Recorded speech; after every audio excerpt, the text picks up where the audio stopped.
Hey y'all, I'm Tetrafolly and welcome back to my Nerd Talks. I know it's been a while since I've done one of these. I'm horrible. I apologize. Eh.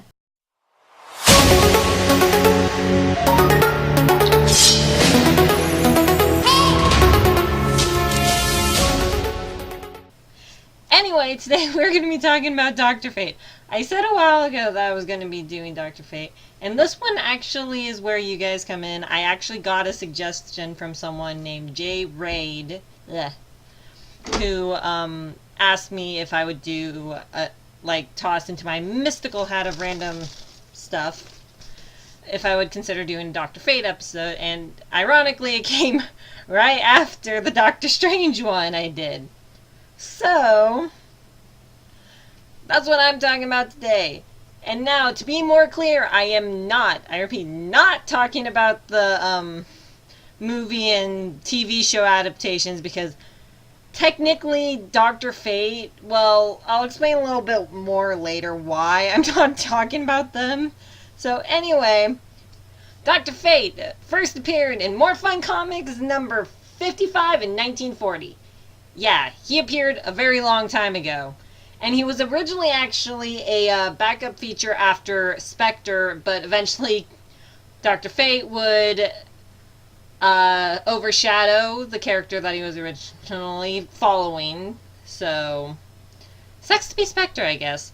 So, Dr. Fate's actual name is Kent Nelson, and he went on an expedition when he was younger with his father, and discovered the tomb of the ancient Egyptian wizard Nabu. But they accidentally caused a booby trap to release poisonous gas that killed his father. Nabu took pity on the guy, and he taught him about magic and made it so that he was able to have... Nabu took pity on him. So, since his father was dead, and technically Kent probably should have died in this instant too, but Nabu taught him all about magic and imbued so that he had a magical helmet, amulet, and cloak. Now, Dr. Fate is the reason I'm not doing any TV shows is because Dr. Fate is defined as whoever is wearing the helmet, and that would be a very long list of people if you just included the TV shows. Like Young Justice alone had 4 different people wear the helmet. And I'm not going into it. That would just take up too much time.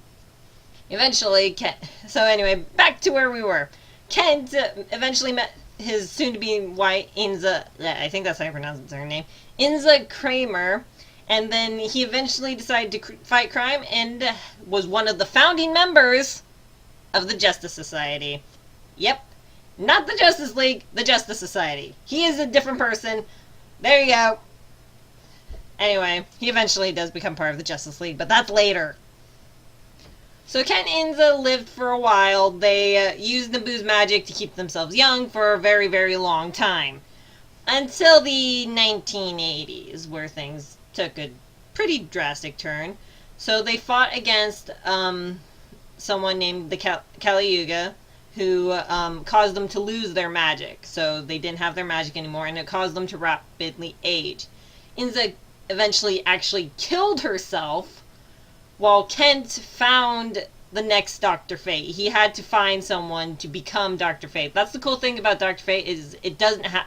It's basically the same person, but it can move from person to person throughout the generations, unlike some characters that just seem to never die. Cough, cough, Superman. Anyway. So, he eventually succumbed to his old age, so unlike Inza, he didn't kill himself. He actually died from the rapid aging that was caused from him losing his magic, but he did find next Dr. Fate. Unfortunately, it's a weird thing how he got a new Dr. Fate. So actually, the next Dr. Fate was 2 people. Yeah, kind of reminds me of Firestorm in a way. Anyway, so Dr. Fate got his own comic series eventually in this time era in the 1980s, after the original Dr. Fate died. Now, here's where it gets weird. So, I took notes, so I I actually have to read this out because this is a little strange for me. So, he was two people, kind of like Firestorm. So it was Eric Strauss, a 10-year-old who was aged into adulthood to become Dr. Fate, and Linda Strauss, his stepmother. Together, they merged to become Dr. Fate. Now, this is a little weird because it's kind of reminiscent of Firestorm, because Firestorm was, I'll just go with the classic, Ronnie Raymond and Martin Stein. Together, they formed Firestorm. So, it's kind of weird how they had it so that this 10-year-old kid who aged to become Dr. Fate, kind of like Captain Marvel, actually. And no, I'm not talking about Captain Marvel in the Marvel Universe. I'm talking about Captain Marvel in the freaking DC, and they renamed him, and it's a stupid new name. I might talk about him someday. But he is always Captain Marvel to me, not freaking Shazam. That is literally the dumbest name for a hero I've ever heard. Anyway, back to Dr. Fate. So... oh. Yeah, these two had a really weird storyline. So I'm going to continue reading from my little piece of paper here.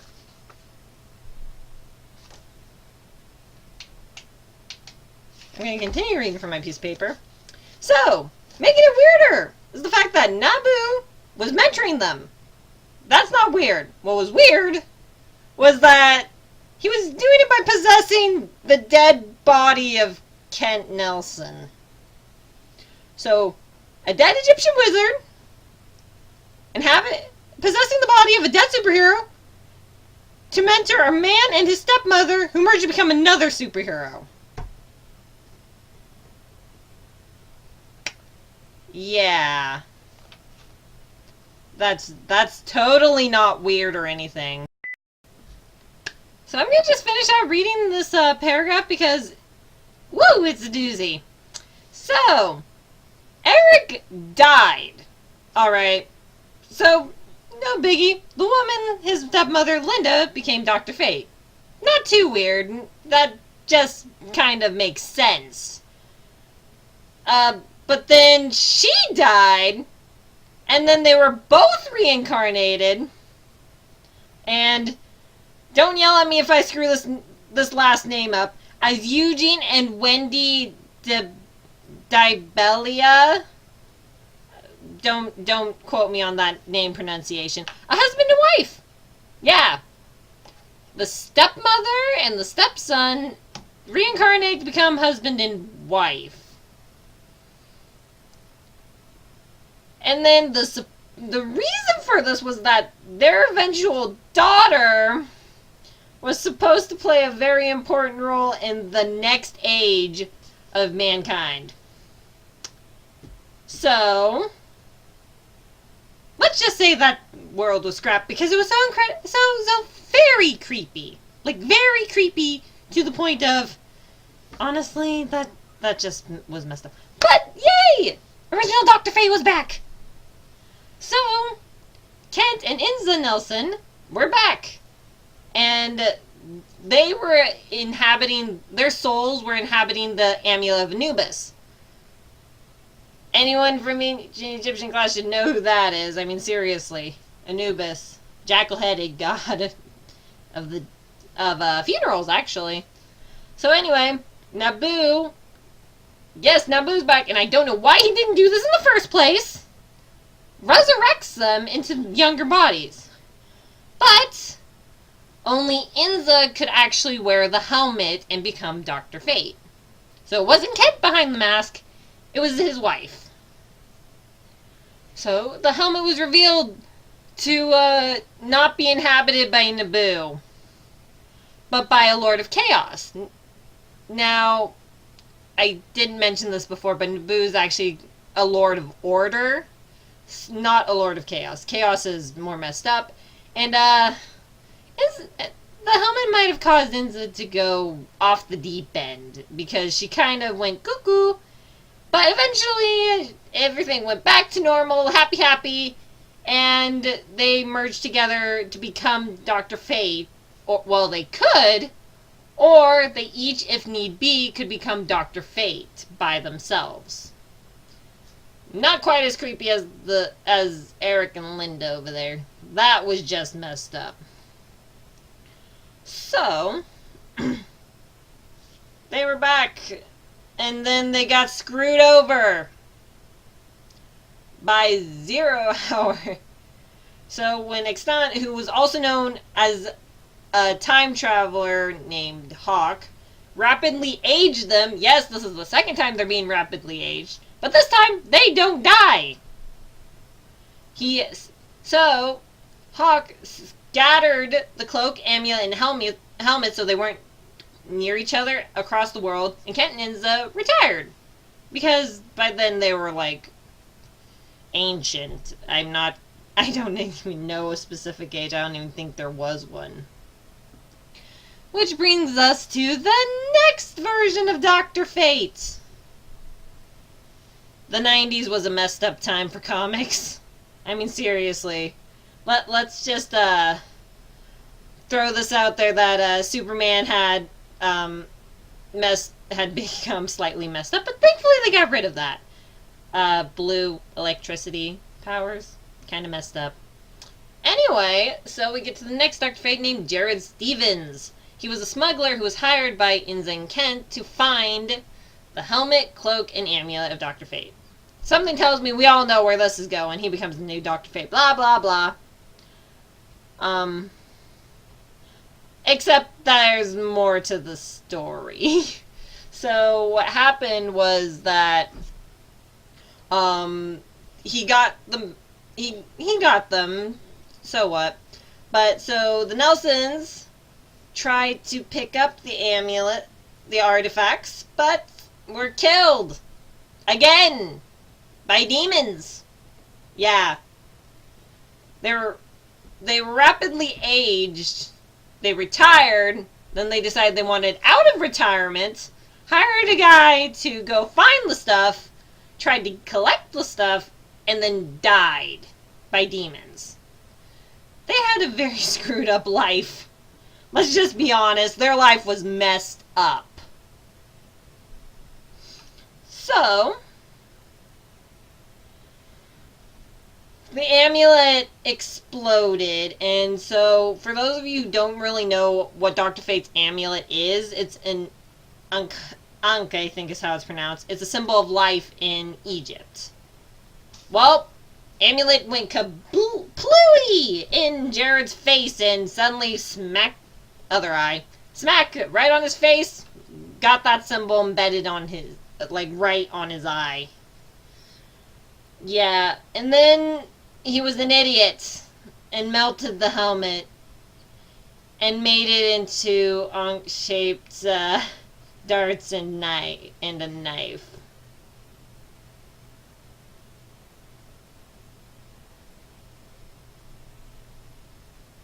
That's just sad. But, he only lasted a few years because the Justice Society got a revival in the late 90s. So, how did he deal with this new Dr. Fate? The author of this new comics, JSA Comics, James Robinson, just decided to kill him off. Thank you! I mean, seriously, this was just messed up. And he had it so that all the stuff reverted back to its normal form. The amulet was back, the cloak, the helmet was normal. Honestly, you do realize that since he melted down the helmet, he basically killed the spirit inside it. Why anyone would want that to be back, be good is meh. So, now we've got a different Dr. Fate. No, it's not Kent and Inza. They're not back from the dead again. This is actually so the next Dr. Fate is Hector Hall. That name should sound familiar. So, he was the son of the Golden Age Hawkman and Hawkgirl, Shira and Carter Hall. And, bleh.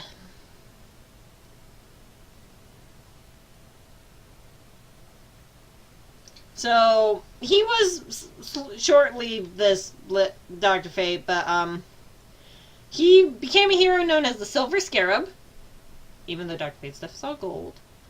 because there was a Children of the Golden Age Heroes team up, kind of similar to like Young Justice and Teen Titans, where it's like the sidekicks or something go do something, but this team was called Infinity Inc.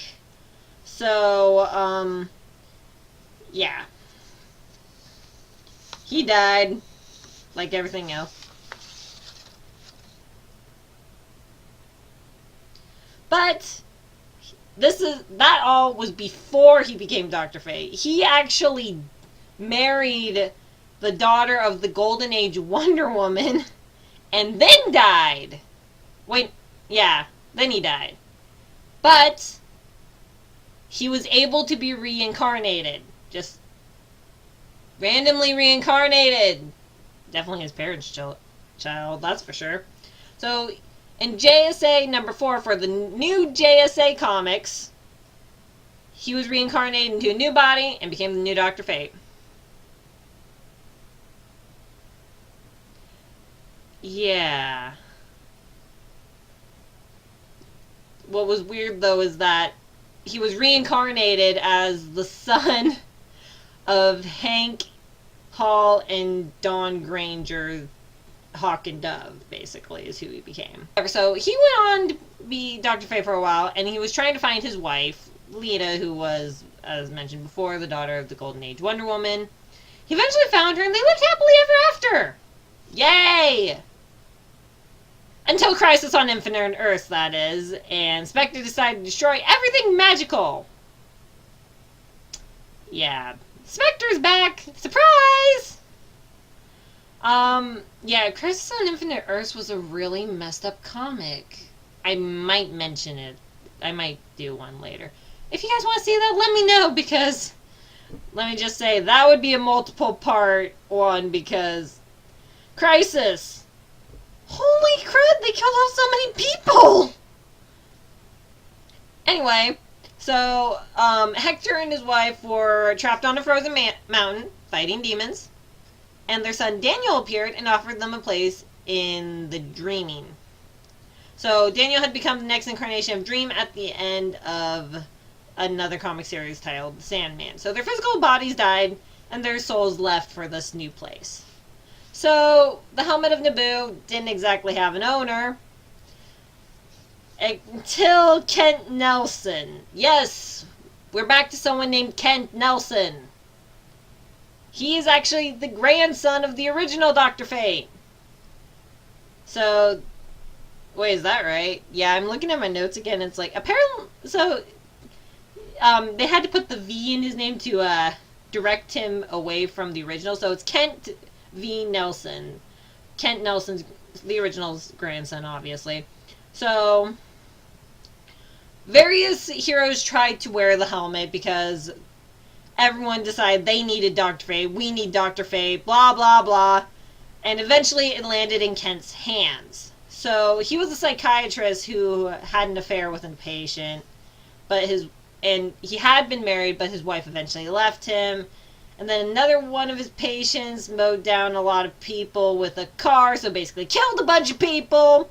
He was divorced, alcoholic, homeless, and eventually found the helmet, which probably saved his life. But he used it for gambling. I mean, seriously, with all the things you could do, you choose to gamble with it. Anyway. So, this incarnation was created by the legendary DC comic dude Steve Gerber. Ugh. So, and he was known for weirdness and basically messing around with people's heads. So, eventually Nelson meets a woman who looks suspiciously like Inza, who ironically is named Inza, so, hey look! We're literally went full circle! And he started to fall in love again with her. But then she gets liquefied by a demon named Nigal. Yeah. And then, let's just refresh, before he found the helmet, this Kent Nelson was an alcoholic. So what do you think he'd do if the love of his life suddenly basically died? Oh look! He's an alcoholic! Again! but he gives the helmet away. He doesn't want anything to do with magic anymore. He gives it away to a woman named Maddie, who tries to use it, obviously. But then she's sucked into hell. Yeah, literally. He basically killed someone by giving them the helmet.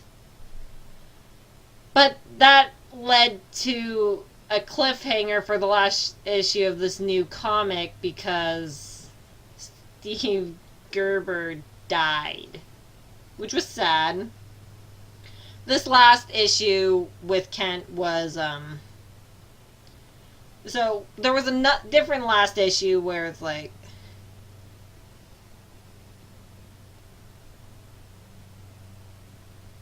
so I had to look again to make sure I got this right. So there was actually one last issue that was done that was dedicated to him and had 4 different writers and friends and fans of Gerber write 4 different endings to the series.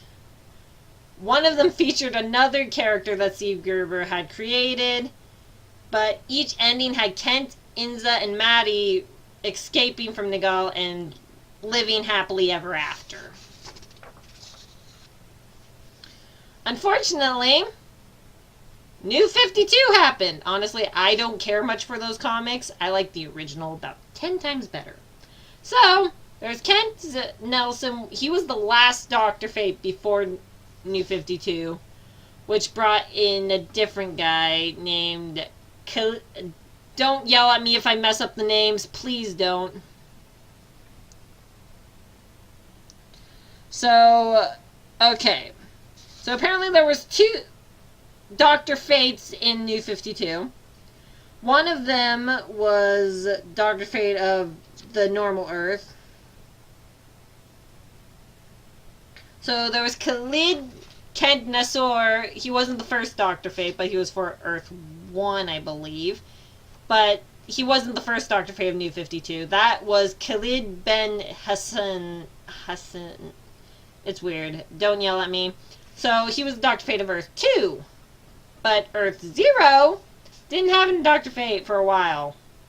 Until Khalid showed up. Yeah, him. So he was an Egyptian American medical student. And a Muslim who was apparently chosen by Naboo. Okay, this is like literally the dumbest thing I've ever heard. No offense to any religious people, okay? I'm just saying that this is kind of a really, really dumb Dr. Fate. So Khalid isn't... Not the fact that he's a Muslim or anything like that, but it was apparently chosen by Naboo to stop a biblical flood from taking place. So what is he, Noah now? Ugh. And that's basically all the different versions of Dr. Fate. Now, we haven't even gotten into his very, very, very long list of powers. You can't see it on there because of my lights. Okay. So, I'm going to just read this off the paper because there are way too many for me to name off the top of my head. So obviously he has magic. He has a magic sense, so he can feel the presence of magic in his surroundings. Awareness, he can be tuned in with the cosmos and feel incoming mystical events. Astral projection, chronokinesis, dimensional travel, divination, eldritch blast, energy construct creation, energy resistance, a flame spell, a force field. So one of his fields could withstand the attacks from Aquarius during 1 full week. That's kind of cool. Who Aquarius is. I really need to read my comics again. So he also had a healing ability, illusion casting, invisibility, magnetic manipulation, hypnosis, molecular reconstruction, necromancy, phasing, resurrection. Next page. Telepathy, teleportation, divine empowerment. So Naboo knows the true name of Ra and can use his divine power to momentarily increase his own magic. That's kind of cool. Oh, and Dr. Fate could make Superman immune to magic if he wanted to. I don't think he generally does. No emotions! With the helmet, Fate feels no emotions and is completely immune to Psycho Pirate's powers.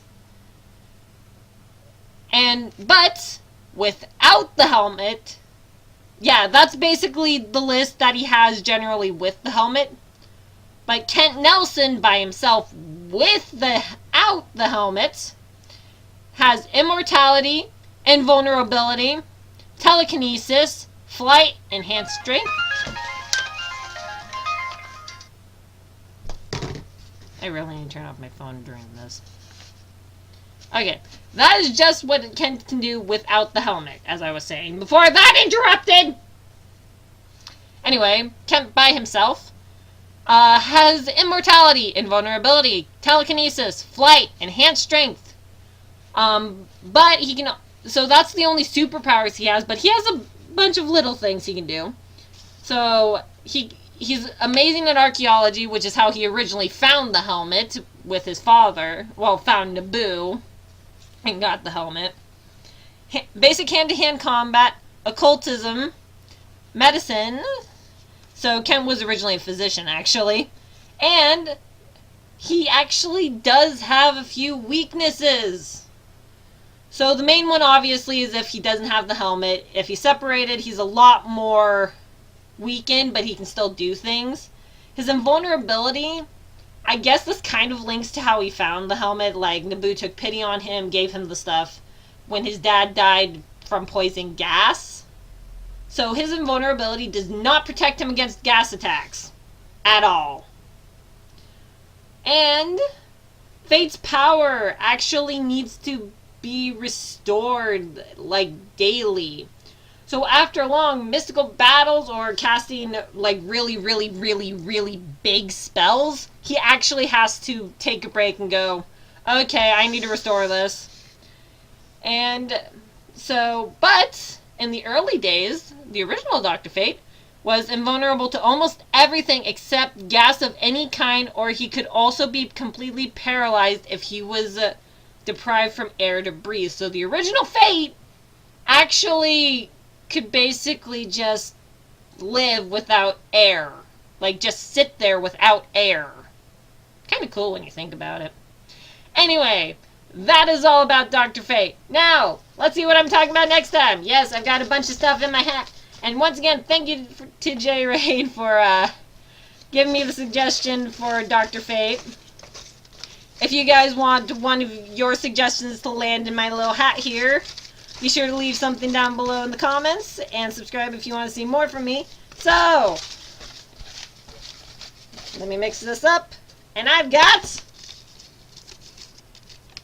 DC's Golden Boy himself. I don't know how well you can see that. Yep, there you go. Superman! Okay, well that's who I'm talking about in like 2 weeks. We'll go with that. Because some of the stuff takes a lot of research, and whoo, Superman's got a long history. Anyway, thank you guys so much for watching. I hope you guys enjoyed this. Be sure to join me 2 weeks from now when we talk about Superman. So I'll see you guys next time. This is Tetra Folly signing off.